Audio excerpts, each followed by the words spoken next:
इस जगह को देख करके हमारे हृदय में रास का स्फुरण ही नहीं हो रहा है, रास करने की इच्छा ही नहीं हो रही है, मन ही नहीं करता कि यहाँ रास हो। यानी रास लीला होती है सिर्फ और सिर्फ वृंदावन। इसलिए वृंदावनम विक्षरन्तु मनश्चक्रैः। अच्छा, ये जो शोभा है, ये जो रात्रि है, किसके माध्यम से बनाई गई है?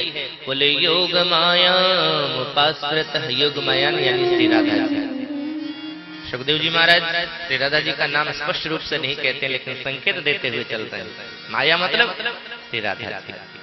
ठाकुर जी ने वंशी को हाथ में उठाया, उस रात को देख करके रमण रेती में गए, निधिवन में। निधिवन में भगवान ने प्रवेश किया, वंशी उठाई हाथ में, फिर बजाने लगे। वंशी तो भगवान ने कई बार बजाई, लेकिन 2 ही बार विशेष रूप से चर्चा होती है, एक वेणु की और रास लीला के समय में जो कन्हैया ने वंशी बजाई। बक्सर वाले मामा जी ने बहुत सुंदर शब्द लिखा था, मुरलिया हरि की मधुबन में धूम मचाई। धूम मचा करके रख दिया उस स्वर में। और वंशी के स्वर जैसे ही गोपियों ने सुना, पता है क्या स्थिति हुई? मैं मामा जी के पद की व्याख्या कर देता हूँ। पद तो मुझे याद नहीं, वरना मैं सुना देता हूँ। जैसे ही वंशी के स्वर गोपियों के कानों में पड़े, गोपियां अपने अपने घर के कार्य में लगी हुई थी।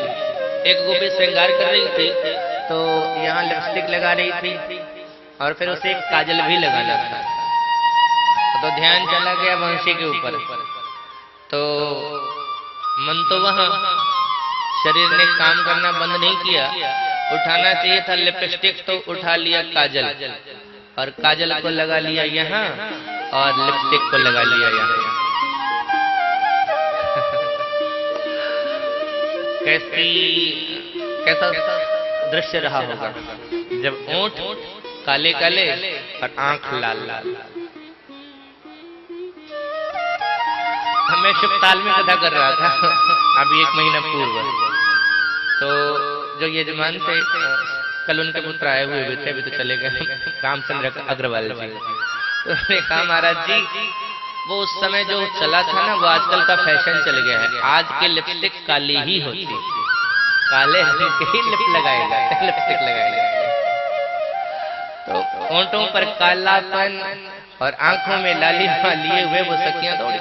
अच्छा, किसी का ध्यान वंशी के तरफ भोजन बना रही थी, दाल और खीर डालना चाहिए था। दाल में नमक, खीर में चीनी, तो डाल दिया दाल में चीनी, खीर में नमक। भोजन देना था ससुर को, भूसी देनी थी गाय को, गाय को दे आई भोजन, ससुर को दे आई भूसी। बछड़े को बांधना था, बालक को सुलाना था, बछड़े को पलंग पे ले आई और बच्चे को ले जाकर के खूंटे से बांध दी। ऐसी मति बहुराई, मुरलिया हरि की मधुवन में धूम मचाई। ऐसी मति हो गई गोपियों की, क्योंकि मन तो कन्हैया में लगा हुआ था। भागवतकार लिखते हैं, निशम्य गीतम तदनंगवर्धनम ब्रज स्त्रियः कृष्ण गृहीत मानसा। अच्छा, शब्दों पर ध्यान देना। क्या है? निशम्य गीतम तदनंगवर्धनम।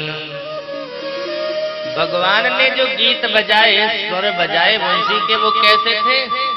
अनंगवर्धन, काम को बढ़ाने वाले। बताओ, अगर ऐसा अर्थ कर लेते हैं कि भगवान के वंशी के स्वर काम को बढ़ाने वाला है, तो अनर्थ हो जाएगा। वो अर्थ नहीं रहेगा, वो अनर्थ हो जाएगा। अरे भैया, ये काम विजय की लीला है, काम वृद्धि की लीला नहीं है। अब आप कल्पना करो, जो व्यक्ति कथा कह रहा है उसे ये नहीं पता है कि स्त्री क्या है, पुरुष क्या है। ऐसे सुखदेव जो कथा सुन रहे हैं वो परीक्षित हैं, जिन्हें शाप लगा हुआ है, 7वें दिन तक्षक डसेगा। आज 6वां दिन है। जो सब कुछ का परित्याग करके बैठा हुआ है, वो क्या काम की चर्चा सुनेगा? ये काम की चर्चा नहीं है, बल्कि काम नाश की चर्चा है। रासलीला की फलश्रुति क्या है? जो रासलीला को श्रवण करते हैं उनके हृदय में भगवान की भक्ति स्फुरित होती है। और स्वामी हरिदास जी महाराज कहते थे, रासलीला पंचम भूले देह सुध छठी भावना रास की। जहां पर देह का संबंध ही नहीं है, बल्कि आत्माएं जो गोपियों की हैं वो परमात्मा के पास आत्मा से गई थी, शरीर मेरे ख्याल से नहीं गया। अब आप कल्पना करो, जिस समय भगवान ने रासलीला करी है, अगर शरीर को हम देखते हैं तो जिस समय भगवान ने रासलीला करी है, भगवान की उम्र 9 वर्ष की है।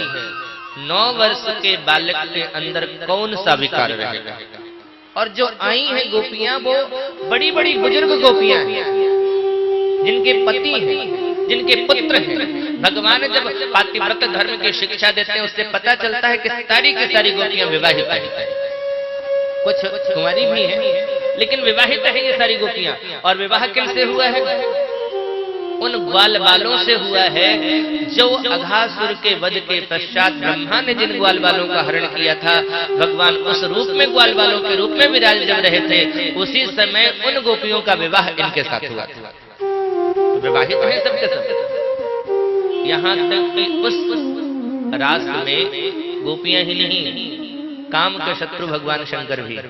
आप लोगों ने सुनी होगी ना वो पद, पार्वती जी चली, वंशी के स्वर को सुनकर के वो भी चली। शंकर जी बोले, कहाँ ये मेकअप करके कहाँ चल रही हो? पार्वती जी बोली, आप भी तो मेकअप करके गए थे, बताया था हमको क्या? कृष्ण जन्म के बाद दर्शन करने के लिए खूब तैयार होकर के आए थे, तो आप भी तो मेकअप करके गए थे, बताया क्या? नहीं, मैंने आकर के बाद में बता दिया था, प्रभु का दर्शन करने जा रहा हूँ। तो मैं भी बता देती हूँ, प्रभु दर्शन करने जा रही हूँ, तो हमें भी लेके चलो। पार्वती जी बोली, हमें लेके गए थे, जो आपको लेके जाओ। नहीं, हमें लेके चलो, अब बता दिया है तो लेके चलना पड़ेगा। नहीं जा सकते, क्यों? क्योंकि वहां सिर्फ स्त्री प्रवेश है, पुरुष प्रवेश है ही नहीं। शंकर जी बोले, तो हम स्त्री बन जाते हैं, पुरुष हम रहेंगे कहाँ, हम स्त्री बन जाते हैं। बनाओ हमें। एक दिन वो भोले भंडारी बन करके ब्रज नारी गोकुल में आ गए। पार्वती जी मना के हारी, ना माने त्रिपुरारी गोकुल में आ गए हैं। पार्वती से बोले, मैं भी चलूंगा तेरे संग में। राधा संग श्याम नाचे, मैं भी नाचूंगा तेरे संग में। हो रास रचेगी ब्रज में भारी, हमें दिखाओ प्यारे गोकुल में आ गए, गोकुल में श्रृंगार किया, साड़ी पहनाई, जटा को बांध करके बाल बना दिया, बिंदिया लगा दी, साड़ी पहना दी, लगा के बिंदिया पहन के साड़ी। पार्वती जी बोली, पकड़े जाओ। क्यों? बोले, कोई भी मर्द कितना भी स्त्री का रूप धारण कर ले चलेगा तो पकड़ा ही जाएगा, उसकी चाल ही अलग होती है। शंकर जी बोले, क्यों पकड़ा जाऊंगा, मुझे चाल भी सिखाओ। तो लगा के बिंदिया पहन के साड़ी, चाल चले मतवाली गोकुल में आ गए। कैट वॉक करके दिखाया, ऐसे चल। स्त्री का चाल, तो जिस लीला में कामारी हो वो काम वर्धन की लीला नहीं हो सकती। तदनंग वर्धनम का तात्पर्य है। इसलिए अगला शब्द क्या, हाँ मैं चर्चा कर रहा था कि वो जो आप कल्पना करो कि जिन गोपियां, जिन गोपों की पत्नियां गई होंगी कृष्ण के पास में, अगर किसी की पत्नी कहीं रात भर गायब रहे तो उसका पति जिसके पास उसकी पत्नी गई है उससे द्वेष भाव रखेगा कि नहीं रखेगा? शत्रु बन जाएगा ना उसका। निंदा करेगा। लेकिन आपने कभी भागवत में ये नहीं पढ़ा होगा कि किसी गोप ने कृष्ण से द्वेष किया हो। और गोपियां भाई रात भर पत्नी बाहर जाए वापस सुबह आवे तो कोई पति तो पूछेगा ना रात भर कहां थी। लेकिन कभी आपने नहीं सुना होगा कि किसी गोप ने अपनी पत्नी से पूछा हो कि तुम रात में कहां थी, क्योंकि शरीर नहीं गई थी, शरीर नहीं गया था, आत्मा गई थी। आत्मा और परमात्मा का मिलन का प्रतीक है ये रास। और अनंग वर्धनम का तात्पर्य है ब्रज स्त्रिय कृष्ण गृहीत मानसा, कृष्ण दर्शन की कामना।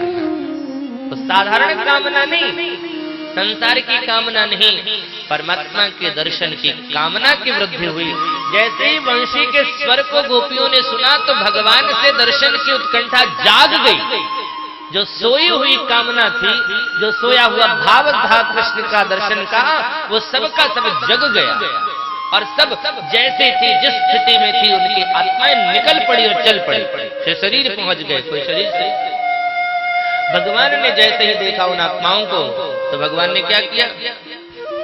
स्वागतम वो महाभागः प्रियम किम करवाविव ब्रजस्यानामयं कच्चिद व्रतागमन कारणम।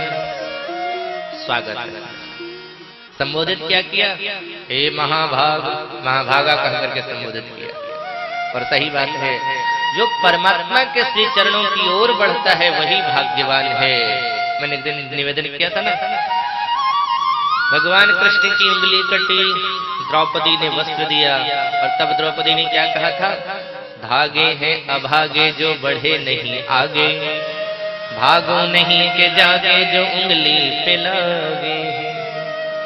ये शरीर है धागा, और ये धागा रूपी शरीर जिस समय परमात्मा के लिए नहीं आगे बढ़ा, उससे बड़ा अभागा कुछ हो ही नहीं सकता। और जो परमात्मा के चरणों से लग गया वो महाभागा। इसलिए स्वागतम वो महाभागा। गोपियां खुश हुई, व्यवहारिक है। लेकिन अगले एक क्षण गोपियों की खुशी गायब हो गई जब भगवान ने पूछ दिया व्रतागमन कारणम, आने का प्रयोजन बताइए।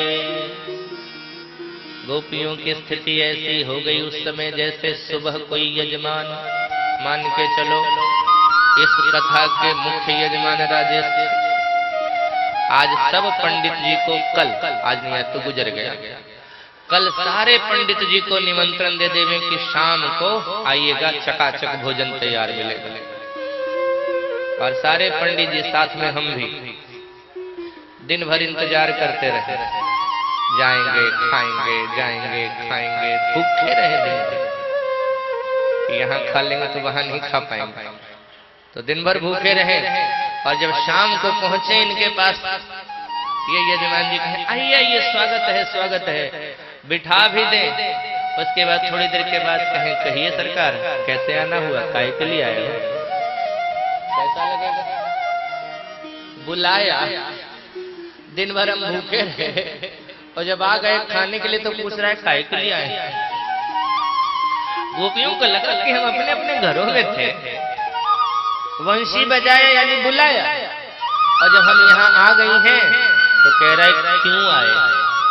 अच्छा सोचो जरा, दुनिया के बात सोचो जरा, अगर कोई साधारण प्रेमी अपने प्रेमिका को बुलाता और प्रेमिका आती, और अगर प्रेमी पूछ देता क्यों आई, तो साधारण प्रेमिका क्या कहती? वो तो गाना गा देती कि तुमने पुकारा और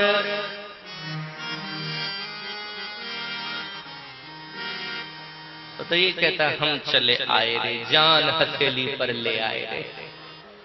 वो यही कह सकती है।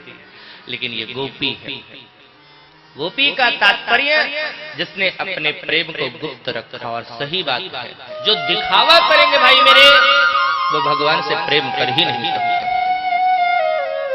आज जीवन क्या हो गया है हमारा? हमारे जीवन में भक्ति का दर्शन नहीं है, प्रेम का दर्शन नहीं है, लेकिन प्रदर्शन खूब है। हम दिखावा खूब करते हैं, और जहां दिखावा है वहां परमात्मा कभी हो ही नहीं सकता।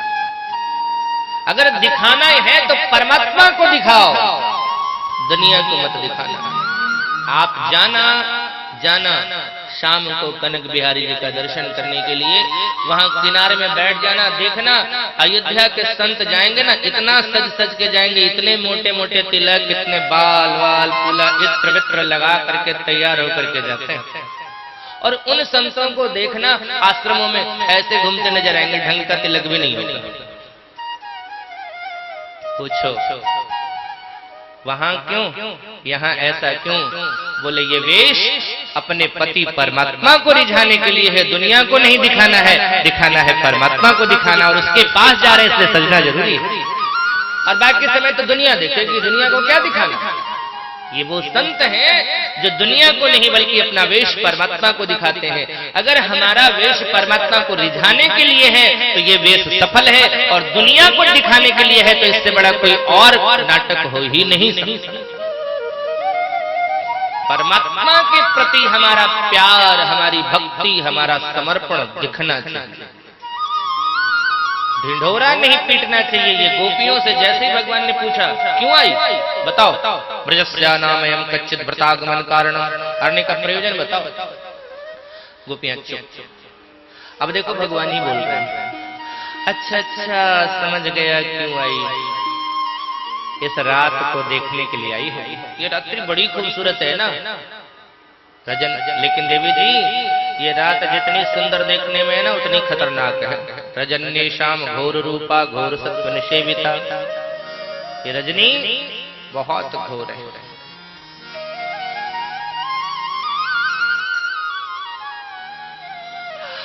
भगवान ने क्रम से सभी बातों को गोपियों के सामने रखा, जिससे आत्मा को स्वीकार करने से पूर्व परमात्मा परीक्षा लेने के लिए कहता है।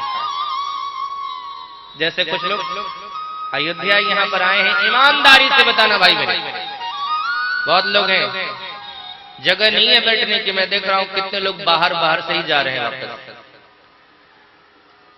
तो इतने सारे लोग यहाँ आए हुए हैं, कितने लोग हैं जो सिर्फ भगवान के लिए आए हैं?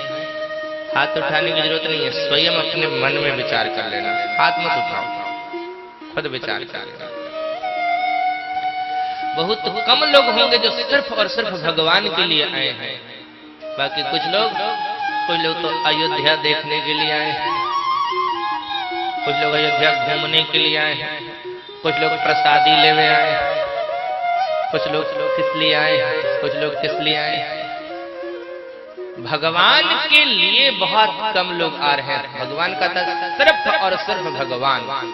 कुछ लोग जाते हैं तीर्थ यात्रा करते हैं, तीर्थ यात्रा के क्रम में भगवान के सामने पहुंचने से पहले चारों तरफ देखते रहते हैं, आहा क्या मंदिर है, क्या रंगाई है, क्या डिजाइन है, क्या ये, यहाँ खूब देखते रहेंगे। और भगवान के सामने जब पहुंचेंगे तो वहां आंख बंद कर लेंगे। देखने किसको आए थे? मंदिर को, गलियों को, रास्ते को? अरे जिसको देखने के लिए आए थे उसको देखो ना, अब उसके सामने पहुंच गए। आए थे इसको देखने के, उसके सामने पहुंच करके आंख बंद। उसको देखने के लिए आए हो तो दीदा फाड़ फाड़ के देखो, आंख नहीं दीदा, बड़ा बड़ा आंख कहूँ तो छोटा हो जाएगा, वो दीदा बड़ी आंख। आंखें फाड़ फाड़ करके देखो, और अगर आंखें बंद करनी है ना तो वहां से किनारे हट जाओ, बैठ जाओ, और जो देखा है उसका ध्यान करो। लेकिन उसके सामने पहुंचे तो उसको देखो ना, आंख काहे बंद कर रहे हो? लेकिन लोग उसके सामने पहुंच के आंख बंद करेंगे और इसके पहले आंख खोल करके देखते रहेंगे। हाँ सजावट बड़ी अच्छी, बिजली का डेकोरेशन, ये गुब्बारे, ये टेंट। तो भगवान कहता है किस लिए आए हो? इस रात को देखने के लिए। तो ये देखने में जितनी खूबसूरत है उतनी खतरनाक है, क्योंकि चप्पल चोरी होने का खतरा रहता है। रजनी श्याम घोर रूपा घोर सत्व निषेविता, ये रात्रि बहुत भयंकर है।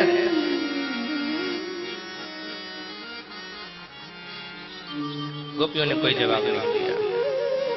तब भगवान कहते हैं अच्छा अच्छा घर में झगड़ा करके आई हो। अब देखो यही दूसरा कारण होता है। कुछ लोग भगवान के पास क्यों आते हैं? बोले घर पर हुई खटपट तो चलो बाबा जी के मठ पर। बाबा ने दिया लंगोटी तो मिलने लगी दाल भात रोटी। फिर बाबा ने दिया काम तो बोले बाबा बाय बाय, हम तो है रमते राम, काम करना रहता तो घर पे नहीं करते क्या, यहाँ तो आए थे मस्ती करने के लिए। लोग घर में झगड़ा करके भी आते हैं भगवान की तरफ। तो भगवान ने कहा पतियों से झगड़ा करी हो इसलिए आई। देखो जी भगवान बात पर बात करता चला जा रहा है, नई नई बात बोल रहा है। क्यों? क्योंकि वो परखना चाहता है इन आत्माओं को कि ये आत्माएं पूर्ण रूप से समर्पित है या अभी भी किसी कोने में कोई प्रभाव है संसार का इनके ऊपर। हम एक बाजार से घड़ा भी खरीदते हैं पानी भरने के लिए तो उसको भी ठोक बजा करके देख लेते हैं, टूटा है, फूटा है, कच्चा है, पक्का है, देख लेते हैं। तो जिस आत्मा को परमात्मा स्वीकार करना चाहेगा उसकी परीक्षा वो नहीं लेगा क्या, उसे नहीं देखेगा क्या ठोक बजा करके। इसलिए परमात्मा हर बात को कहता है। भगवान ने लोक का भय दिखाया पर लोक का भी भय दिखाया। भगवान ने कहा सुनिए, स्त्रियों के लिए सबसे बड़ा धर्म है एक ही धर्म एक व्रत नेमा, काय वचन मन पति पद प्रेम। पति चाहे जैसा हो, दोषीलो दुर्भगो जड़ो रोग्य धनो पीवा, चाहे पति जैसा भी हो जावे। और इसी श्लोक का हिंदी रूपांतरण श्री तुलसीदास जी महाराज ने वृद्ध रोग बस जड़ धन हीना, अंध बधिर क्रोधी अति दीना, ऐसे मुपति कर किए अपमाना, ऐसे मुपति कर किए अपमाना, नारी पाप जम पुर दुख नाना, एक धर्म एक व्रत नेमा, काय वचन मन पति पद प्रेमा, एक धर्म एक धर्म एक धर्म। स्त्रियों के लिए कहीं कुछ करने की जरूरत नहीं है। एक ही धर्म है, एक ही नियम है, एक ही व्रत है कि पति को परमेश्वर मान करके उसकी आराधना करनी चाहिए, चाहे पति जैसा भी हो। दोषीलो दुर्भगो जड़ो रोग्य धनो पीवा, चाहे निर्धन ही क्यों ना हो, चाहे मूर्ख ही क्यों ना हो, चाहे गुस्से वाला ही क्यों ना हो, चाहे रोगी क्यों ना हो, चाहे क्रोधी क्यों ना हो, अगर इनमें से किसी भी अगर अवगुण से ग्रसित है भी पति और उसका अनादर कर रहे हैं तो नारी पाप जमपुर दुख नरक जाने की तैयारी कर रही है वो पति परमेश्वर। इसलिए आप सब लोग लौट जाओ, अपने अपने घरों में चले जाओ और जाकर के पतियों की सेवा करो। फिर भी गोपियां कुछ नहीं बोली। तब देखो अब भगवान के क्या कहते हैं। भगवान ने कहा पहले इस रात को देखने आई हो, घर में झगड़ा करके आई हो, पति को छोड़ करके आई हो, ये परलोक का डर दिखाए। अब अपनी बात भी दिखाते हैं। अच्छा अच्छा समझ गया समझ गया, हमसे मिलने आई हो, मुझसे। गोपियों को लगा चलो अब आया लाइन, अब काम की बात करी। लेकिन फिर अगले क्षण भगवान ने क्या कर दिया, मिल लिया ना, अब जाओ वापस। क्योंकि श्रद्धास्पद के पास ज्यादा देर नहीं रहना चाहिए। जिससे हम श्रद्धा से जुड़े हुए हैं, जिससे हम लगाव रख रहे हैं, जिसकी प्रति पूजा का भाव है, जिसके प्रति श्रद्धा है, भक्ति है, उसके पास ज्यादा देर समय नहीं गुजारना चाहिए। क्योंकि कुछ देर तो रहेगी भक्ति, उसके बाद फिर भक्ति नहीं रहेगी। कुछ देर तक तो उसके गुण को देखोगे, फिर उसके बाद गुण नहीं दिखाई पड़ेगा, फिर क्या अब गुण दिखाई पड़ेगा, फिर हंसी मजाक करने लगोगे, फिर टांग खींचने लगोगे। इसलिए कभी भी जिससे हम श्रद्धा से जुड़े हों उसके पास ज्यादा देना। देखो अपने घर के बच्चे के अंदर कम गुण नहीं है, लेकिन अपने घर के बच्चों को डांटती रहेगी माताएं, देख देख उसको, देख कितना गुण वाला है। अपना पति कम सुंदर नहीं है, अपना पति कम प्यार नहीं कर रहा है, लेकिन बात बात पर दूसरे के पति का उदाहरण देगी, देख उसको देख और तू देख।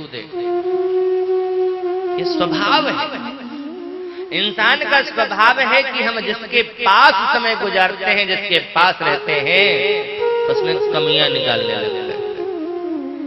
फिर उसकी कमी, फिर उसके गुण नहीं दिखते, उसके अवगुण ज्यादा दिखते हैं। और अगर दूर रहोगे ना तो सिर्फ उसका गुण दिखाई पड़ेगा, फिर अवगुण नहीं दिखाई पड़ेगा। ऐसे जाओगे, गए महाराज जी को प्रणाम कर लिया चले आए तो ठीक है, लेकिन अगर बैठकी लगा दिया तो थोड़ी देर के बाद हो जाएगा, सरकार जरिए मोबाइलवा देखियो, फिर कुछ और, फिर कुछ और। नहीं, प्रणाम करिए, और अगर सानिध्यता ही प्राप्त करनी है तो किनारे बैठ करके चुपचाप बैठे रहिए, बात मत करिए। मैं कहता रहता हूं कि मंदिरों में जाओ, महात्माओं के पास जाओ, थोड़ा समय गुजारो, ताकि उनका जो प्रभाव है आध्यात्मिक वो तुम्हारे ऊपर आवे। लेकिन जरूरी नहीं है कि वो उनके बिल्कुल बोलते रहे। अगर उनके पास जाने, मंदिर में जाओ, थोड़ा समय किनारे बैठ करके गुजारो। किसी महाराज के पास, महात्मा के पास जाओ तो थोड़ा हट करके 5-10 फुट हट करके बैठ जाओ चुपचाप। प्रभाव वहां तक भी पहुंचता है, ये नहीं कि चिपक के बैठेंगे तभी प्रभाव आएगा। पैर छू लेंगे तभी आशीर्वाद मिलेगा, जरूरी नहीं है। आशीर्वाद बिना पैर छुए भी मिलता है। अब ये भी सोचना चाहिए कि महाराज जी कथा करके निकल रहे हैं, जरूरी है पैर छूना?